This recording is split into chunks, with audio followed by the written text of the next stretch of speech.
예, 우리 옆에 있는 분들하고 인사 좀 나눌까요? 반갑습니다. 예, 한 주 동안 안녕하셨습니까? 예, 추석 명절 잘 보내셨습니까? 감사합니다. 저는 지난 추석 명절 10월 3일 날 진짜 오랜만에 북한산에 올라갔습니다. 여기 보곡문으로 해가지고 대성문, 대남문 그리고 문수봉까지 올라갔는데 사실 저희 집에서 보면 이렇게 문수봉이 보이거든요. 근데 그 문수봉이 올라간 지가 한 5, 6년은 된 것 같아요. 그러면서 내가 거기 올라갈 수 있을까 그런 생각을 가지고 쭉 있었거든요. 왜냐하면 무릎이 생각보다 좋지 않은 것 같아가지고 거기가 또 너무 힘들 것 같아서. 그래서 이제 산을 가면 어딜 가냐면 저기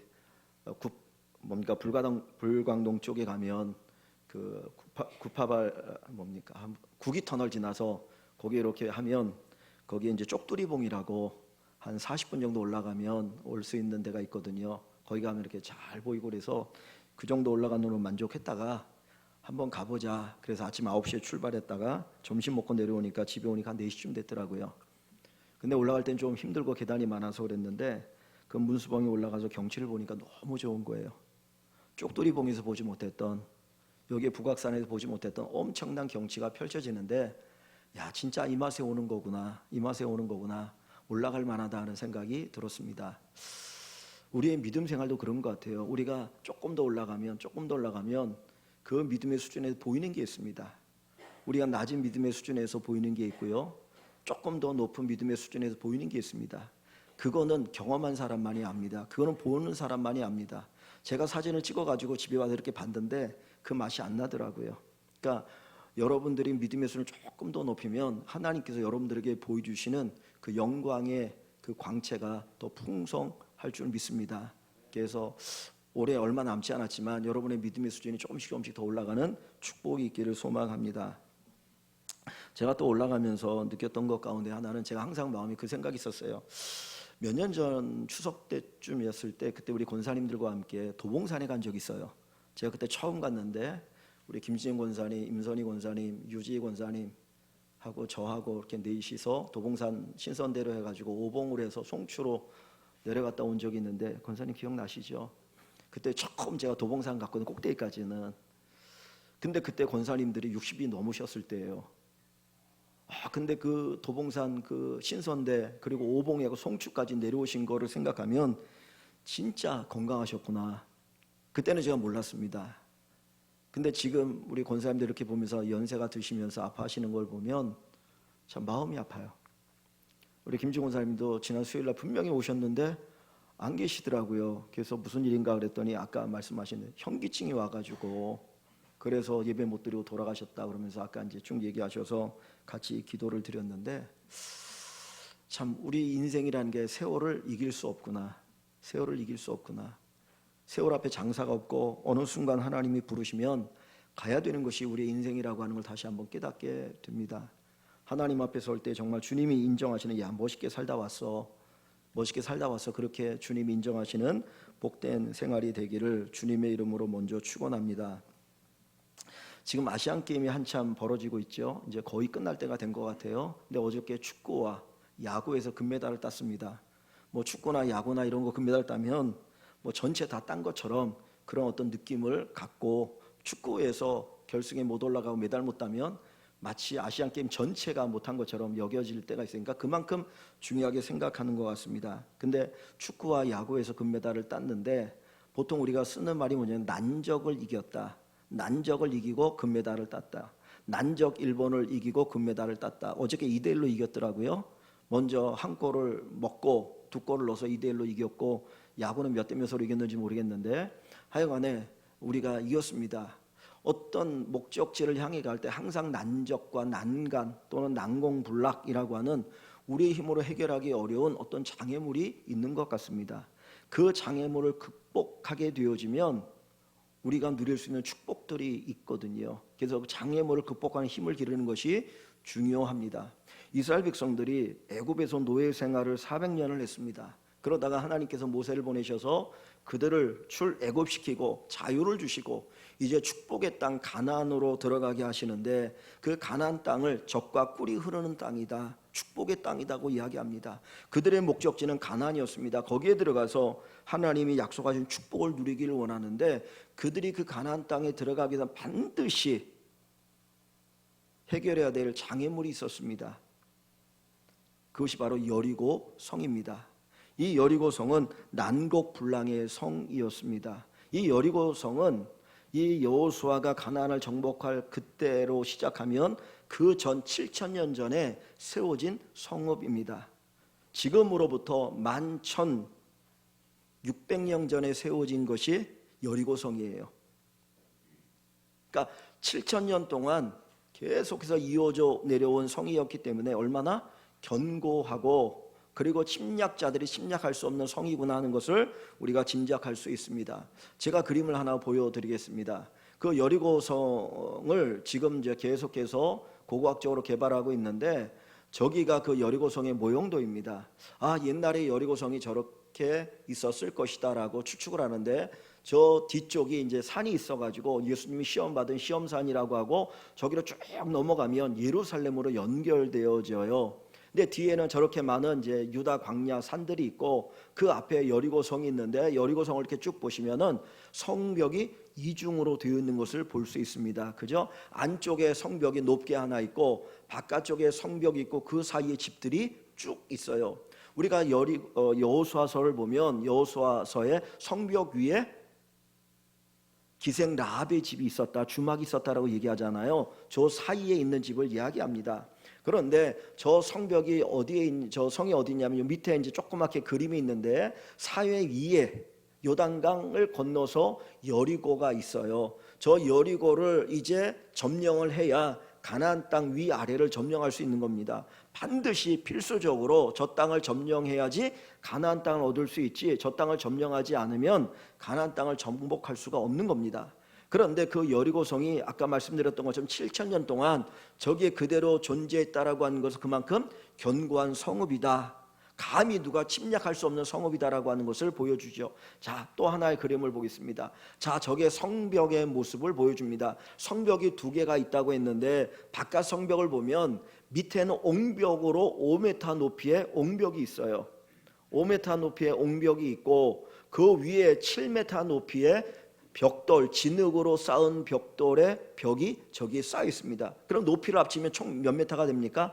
5m와 7m를 합치면 12m의 높이의 성벽이 있는 거예요.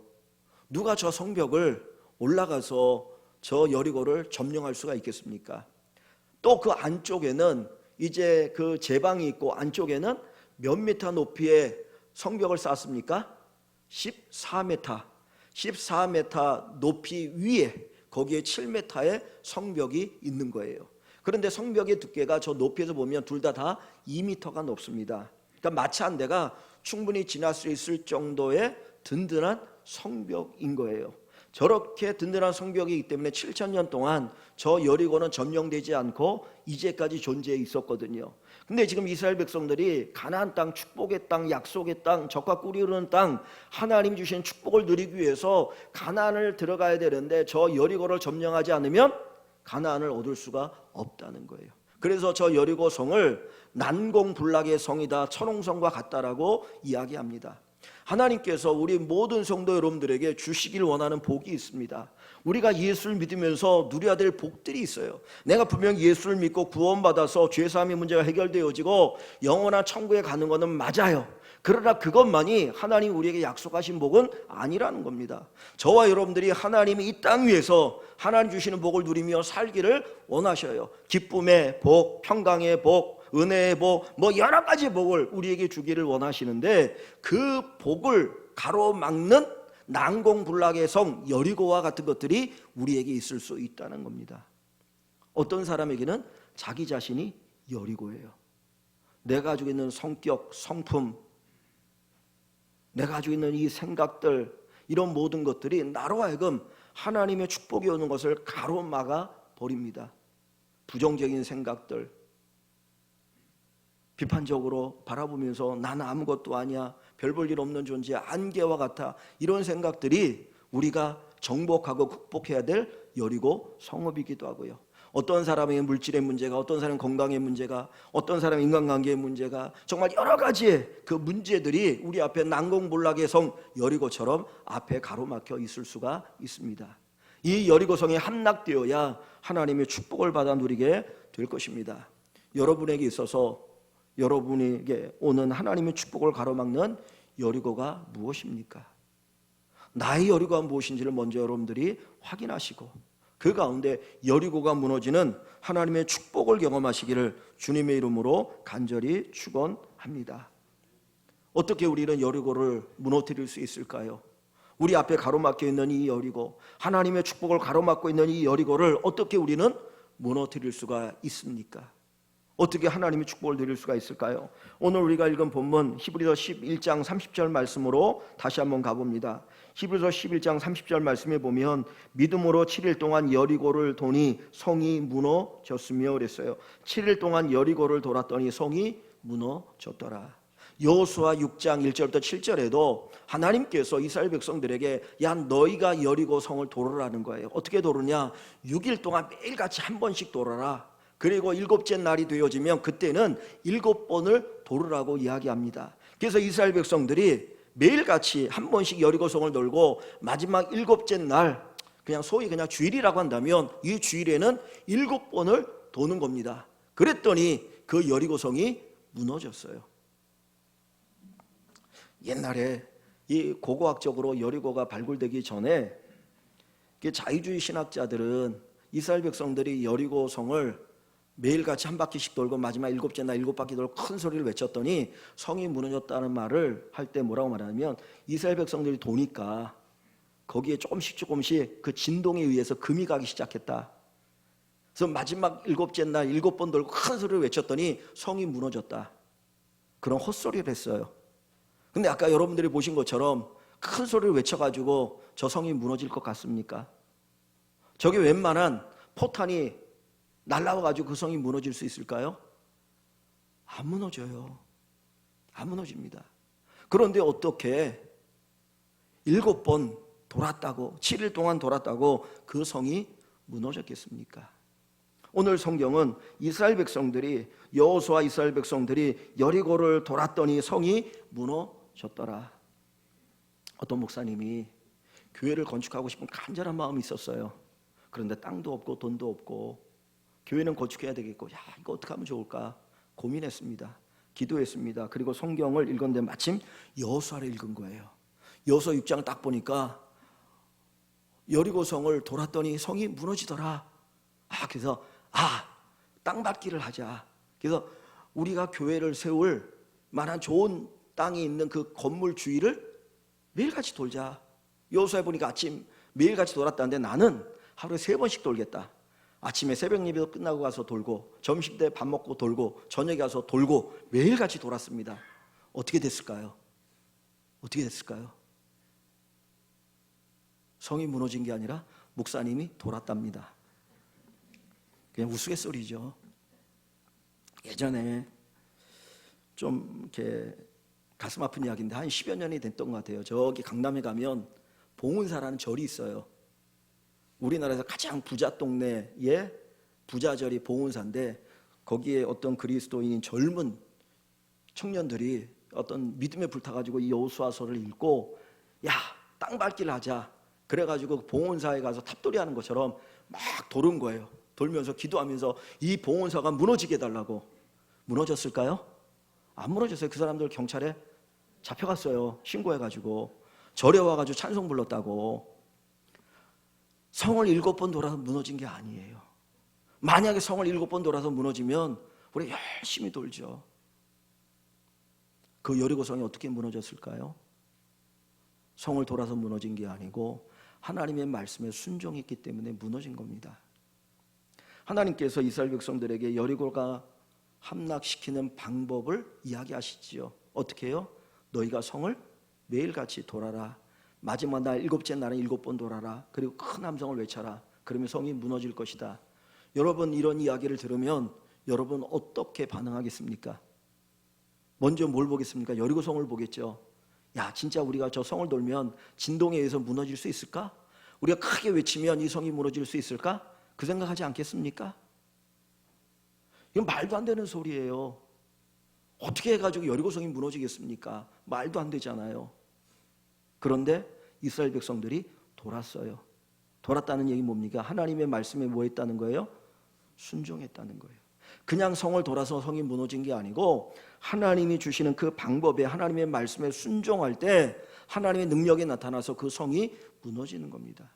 우리 인생에 난관이 있어요. 난공불락의 성이 있어요. 하나님의 축복을 가로막고 있는 것들이 있어요. 그것들을 무너뜨리는 비결은 하나님의 말씀을 듣고 그 말씀에 순종하는 겁니다. 말씀을 듣는다는 말과 순종하는 말은 같은 말이에요. 어떤 선교사님이 어느 나라에 선교지를 갔는데, 그 작은 나라인데 그 나라 말에 보니까 말을 듣는다는 말과 순종하는 단어가 같은 단어래요.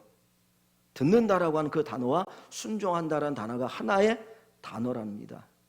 우리가 하나님의 말씀을 듣는다는 것은 순종한다는 의미가 거기 내포되어 있어요. 하나님의 역사는 순종을 통해서 이루어집니다. 나의 능력이 아니라 저와 여러분들이 하나님의 말씀을 듣고 그 말씀에 순종하면 그때 하나님의 엄청난 기적이 나타나기 시작해요. 아람의 나아만이라고 하는 장군이 있습니다. 이 사람은 최고의 통치자였어요. 왕 다음에 최고의 권력을 가진 사람이었고 전쟁에 나가면 계속해서 이겼기 때문에 왕이 신이 많은 사람이었습니다. 온 백성들이 그를 부러워했어요. 야, 나도 저 나아만 장군 같으면 얼마나 좋을까? 우리 아이들이 나아만 장군 같으면 얼마나 좋을까? 그런데 이 나아만에게는 다른 사람들이 알지 못하는 자기만 아는 고통이 있었습니다. 괴로움이 있었습니다. 그건 뭐냐면 나병이었어요. 몸이 썩어져가는 나병이 그에게 있었어요. 겉으로 갑옷을 입을 때는 정말 대단한 장군입니다. 그런데 집에 돌아와서 이 갑옷을 벗으면 그의 몸은 나병이 들어서 썩어져가는, 점점점 죽어져가는 그런 존재였던 겁니다. 자기 힘으로 이 문제를 해결할 수가 없었어요. 그런데 마침 그 집에 한 여종이 있었는데, 예루살렘에서 포로로 끌려온 한 여종이 그 여주인에게 이야기합니다. 저 이스라엘 땅에 가면 엘리사라고 하는 선지자가 있는데 그 선지자 앞에 우리 주인이 가면 분명히 병이 나을 겁니다. 뭐 나병으로 죽어가는 사람이니까 방법이 있다면 하지 않겠습니까? 그래서 이 나아만이 자기 왕에게 이야기하고 많은 사람을 이끌고 예물을 가지고 이제 엘리사 선지자를 찾아갔어요. 기대가 있습니다. 엘리사가 나를 고쳐줄 수 있대. 마지막으로 희망을 걸고 엘리사를 찾아갔습니다. 그리고는 여봐라, 아람의 군대 장관 나아만이 왔다. 근데 아무도 반응이 없는 거예요. 자기가 생각할 때는 엘리사 선지자가 나와서 도대체 무슨 일이냐고 그렇게 맞이할 줄 알았는데 그러지 않았습니다. 그리고 엘리사 선지자가 자기의 시종 하나를 내보내서 그 나아만에게 이야기하기를 요단강에 가서 7번 씻으십시오. 요단강에서 7번 씻으십시오. 그 말을 딱 하고 들어갑니다. 여러분 같으면 어떤 반응을 내리겠습니까? 여러분들이 병원에 갔는데 의사가 제대로 만나주지도 않고 제대로 진찰도 하지 않고 얘기해버리면 그 믿을만 하겠어요? 신을만 하겠습니까? 지금 나만 입장에서는 그런 거예요. 그러니까 이 나만이 화가 났습니다. 내가 아람의 군대 장관인데, 그리고 내가 이렇게 찾아왔는데 어떻게 얼굴도 찾아보지 않고 자기의 종을 통해서 이렇게 얘기할 수 있어? 분노했습니다. 야, 돌아가자. 나를 못 고치니까 저렇게 얘기하는가 보다. 그리고 자기의 부하들을 데리고 돌아가려고 합니다. 근데 그때 한 지혜로운 부하 하나가 이야기합니다. 장군님, 만약에 엘리사 선지자가 당신의 병이 낫는다고 더 어려운 일을 하라고 해도 하지 않겠습니까? 그런데 요단강에서 7번 씻으라고 하는데 그거 뭐 어렵습니까? 한번 해보십시오. 그래서 마지못해서 요단강에 가고 자기의 갑옷을 벗고 맨몸으로 요단강에 들어갑니다. 1번 씻고 2번 씻고 3번 씻고 4번 씻고 그리고 7번 씻었더니 자기도 상상하지 못했던 엄청난 일이 일어났어요.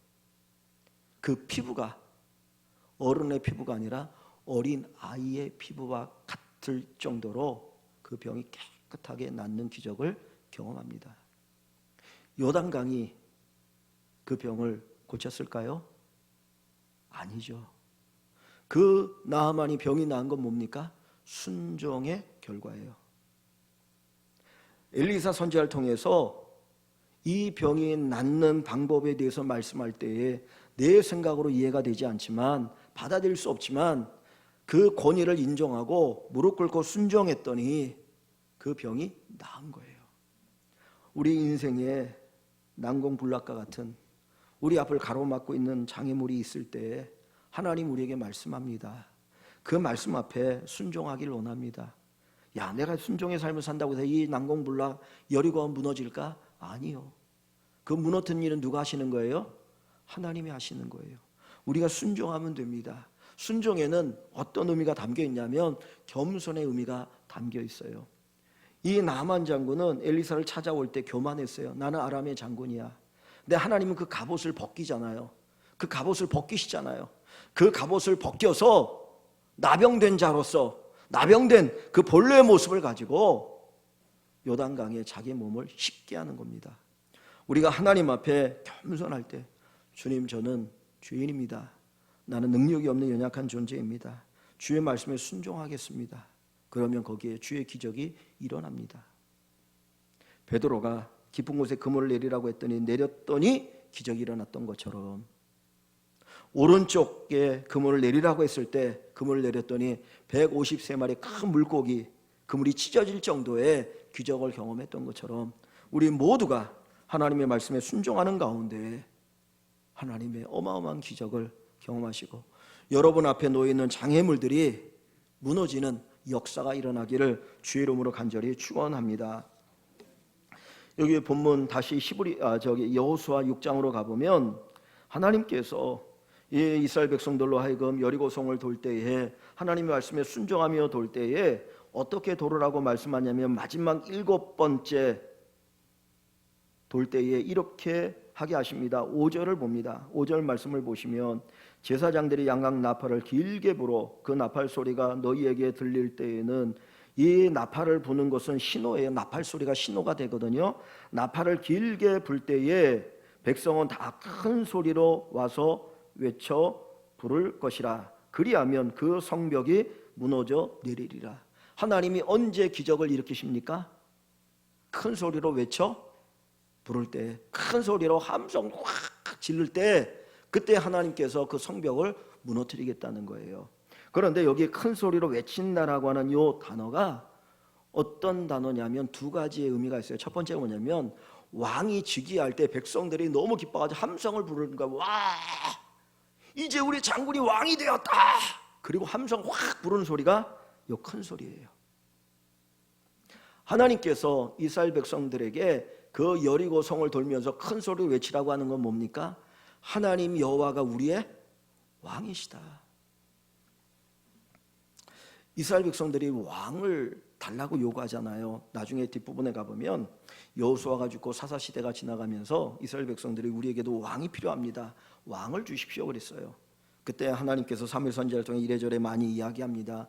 왕이 생기면 안 좋아. 그럴 얘기를 쭉 하는데도 불구하고 왕을 달라고 해요. 근데 왕을 달라고 하는 가장 근본적인 이유가 뭐냐면 왕이 있어서, 다른 나라처럼 왕이 있어서 전쟁할 때 우리 앞에서 우리를 위해서 싸워줄 왕이 필요합니다 그래요. 그러니까 고대에 왕이 하는 일은 뭐냐면 전쟁하는 거예요. 우리가 사무엘하 다윗이 왕이 되었을 때 밧세바를 범하는 내용을 아시죠? 거기 보면 뭡니까? 왕들이 전쟁하러 나갈 때에 라는 말이 있어요. 왕들이 전쟁하러 나가야 되는 그때에 다윗이 왕인데 전쟁하지 않고 그 왕궁에 있다가 밧세바를 보니까 너무 매력적인 거라 데리고 와라. 그래서 범죄하고 그것 때문에 몰락기를 걸어요. 왕들은 전쟁할 때 앞장서서 나가는 겁니다.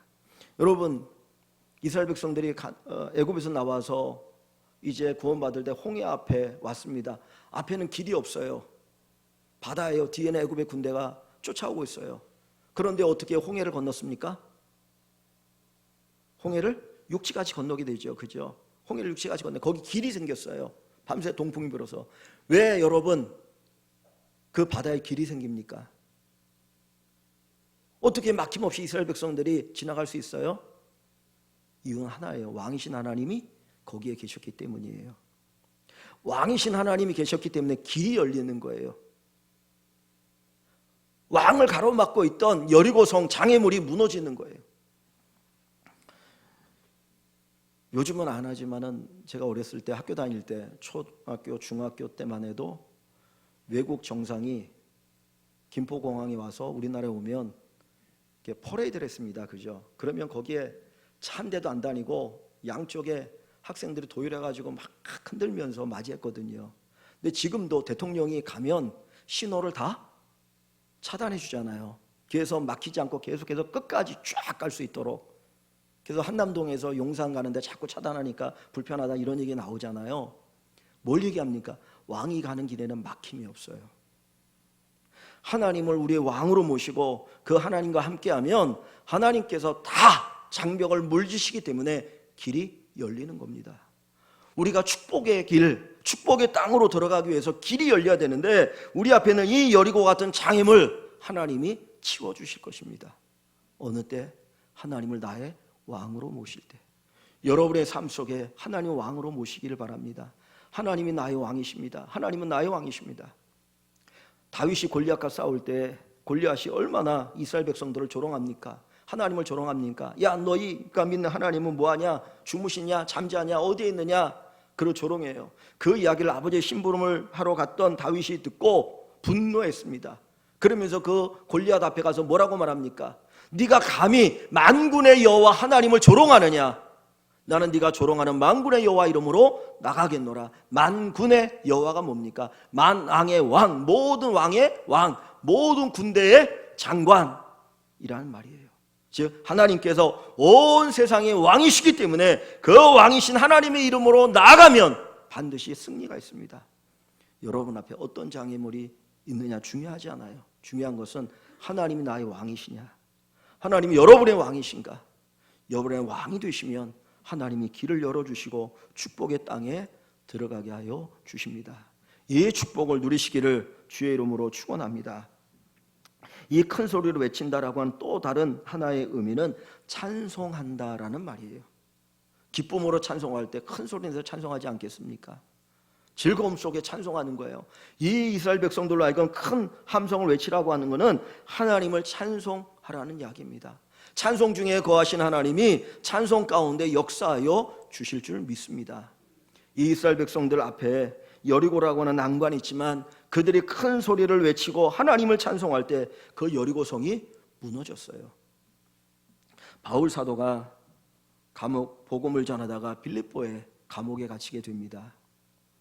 거기에서 매를 많이 맞았습니다. 착고에 차였습니다. 온몸이 아픈 상태입니다. 그런데 밤이 되면 사실 더 아프잖아요. 근데 이 바울이 자기 동역자 실라와 함께 하나님을 찬송합니다. 찬송할 수 없는 중에 찬송하는 거예요. 그런데 그 찬송 중에 갑자기 놀라운 일이 벌어집니다. 자기 손을 묶고 있는 수갑, 소위 말하면 수갑 착고가 풀어져요. 발의 착고가 풀어져요. 그리고 터가 이렇게 지진이 움직이더니 옥문이 열려서 나올 수 있게 됐어요. 바울을 묶고 있던 것들이 풀어지고 자유를 누립니다. 하나님의 역사는 찬송 가운데 일어납니다. 여러분 찬송을 많이 하기를 원합니다. 우리의 삶 속에서 찬송이 있기를 원합니다. 그래서 히브리서 13장 마지막에 보면 뭐라고 말하니까 찬송은 입술의 열매니라 했어요. 찬송은 우리가 부를 입술의 열매니라. 하나님이 우리의 찬송을 받으셔요. 그래서 이 백성을 하나님이 지으신 이유가 찬송을 부르게 하려 함이라. 저와 여러분들이 하나님을 찬송할 때 하나님 놀라운 역사가 일어나게 됩니다. 구약에 여호사밧이라는 왕이 있습니다. 이 왕이 신실한 왕이었고 믿음이 좋은 왕이었는데 그때 모압과 암몬이라는 나라가 연합해서 쳐들어오는 거예요. 근데 이스라엘의 국력으로는 그 전쟁을 이길 만한 힘이 없고 오히려 패할 수밖에 없는 상황이 처하게 되었어요. 너무나 괴로우니까 어떻게 할 수 없으니까 그 믿음의 사람 여호사밧 왕이 금식을 선포합니다. 자기도 금식하고 온 백성들에게 야, 우리 힘으로는 전쟁할 수 없어, 이길 수 없어. 그러니 금식하며 하나님 앞에 기도하자. 그랬더니 하나님께서 그 여호사밧 왕의 기도를 들으시고 하나님께서 그에게 이런 말씀을 주십니다. 그 역대하 20장 15절 말씀에 보면 이렇게 하나님이 응답하셔요. 이 전쟁은 이 모압과 암몬과의 이 전쟁은 너희에게 속한 것이 아니요 하나님께 속한 것이니라. 이 전쟁의 결과는 하나님에게 속했다. 이 전쟁은 하나님이 하시는 것이다. 그러면서 17절에 너희와 함께한 여호와가 구원하는 것을 보라. 너희와 함께한 여호와 하나님이, 왕이신 하나님이 구원하는 것을 보라. 그 응답이 여호사밧 왕이 왔어요. 그랬더니 아멘 합니다. 아멘 합니다. 그리고 이제 전쟁터로 나가는 거예요. 그전에는 두려워 떨었어요. 이길 수 있을까? 이러다 다 죽으면 어떡하지? 그런데 하나님 앞에 기도했고 하나님이 이 말씀을 주시고 나니까 이 여호사밧 왕은 담대해졌어요. 그래서 전쟁할 때 전쟁의 대응이 어떻게 됩니까? 전쟁의 대응을 하는데 맨 앞에 보병이 있는 것이 아니라 찬송하는 사람들을 세웠어요. 나팔을 불고 하나님을 찬송하는 성가들 앞에 쫙 세우고 예복을 입혀서, 그리고 그 뒤에 군사들이 따라갑니다. 찬송하러 나갈 때 하나님을 찬송하는 소리를 막 부르면서, 그리고 전쟁을 하러 나갔는데 갑자기 놀라운 일이 벌어져요. 자기의 힘이 아닌 하나님의 역사하심을 통해서 이 모압과 암몬의 군대가 완전히 진멸됩니다. 하나님의 역사예요. 하나님은 언제 역사하셔요? 우리가 찬송을 드릴 때. 하나님은 찬송 중에 임하신 하나님, 찬송을 받으시고 역사하시는 하나님. 여러분의 입을 벌려서 하나님을 찬송해 보시기를 바랍니다. 찬송 속에 하나님의 치유의 은혜와 치유의 능력이 나타납니다. 우리가 찬송가 이렇게 부르지만, 제가 찬송가 큰 거를 여기다 갖다 놨잖아요. 반주자 찬송가인데 눈이 안 좋아가지고 작은 게 안 보여가지고 자꾸 틀려서 큰 걸 갖다 놨어요. 근데 이 찬송가 가사가 여러분 그냥 만들어지는 거 아니에요. 누가 찬송시를 쓰고 나면, 우리나라 찬송가 요거 찬송가를 만들 때 그거를 몇 년 동안 요 찬송가 가사 하나를 다 감수합니다. 진짜 이게 성경적인가? 하나님 앞에 영광이 되는가? 우리가 이 찬송을 부를 때 이 가사가 감동이 되는가? 그러니까 이 찬송가 가사 하나는 엄청난 은혜로운 거예요. 근데 우리가 하나님을 찬송할 때, 찬양할 때 거기에 엄청난 하나님의 역사가 임하지 않겠습니까? 찬송 중에 임하시는 하나님. 우리가 천국 가게 되시면 그 천국에서 찬송 소리가 끊이지 않아요. 그 가운데 주님이 계시고 그 가운데 주의 역사하심이 있는 것을 볼 수가 있습니다. 사랑하는 성도 여러분, 하나님께서 우리에게 복 주시길 원하십니다. 우리에게 복 주시길 원하십니다. 그런데 축복의 자리로 들어갈 때는 반드시 거기엔 난관이 있어요. 난적이 있습니다. 난공불락이 있습니다. 근데 문제는 내가 그것을 허물 수가 없다는 거예요. 내 힘으로는, 우리 힘으로는. 그래서 누구를 의지해야 됩니까? 하나님을 의지해야 돼요. 하나님을 의지하는 방법이 첫째는 순종입니다. 두 번째는 하나님을 나의 왕으로 모시는 거예요. 세 번째는 하나님을 찬송하는 것입니다. 순종과 하나님 왕으로 모시고 찬송하는 가운데 하나님이 여러분 앞에 있는 그 장애물을 다 헐어주시고 축복의 땅, 축복의 은혜 가운데 들어가게 하시는 놀라운 역사를 경험하시는 우리 모든 성도 여러분 되시기를 주의 이름으로 간절히 축원합니다.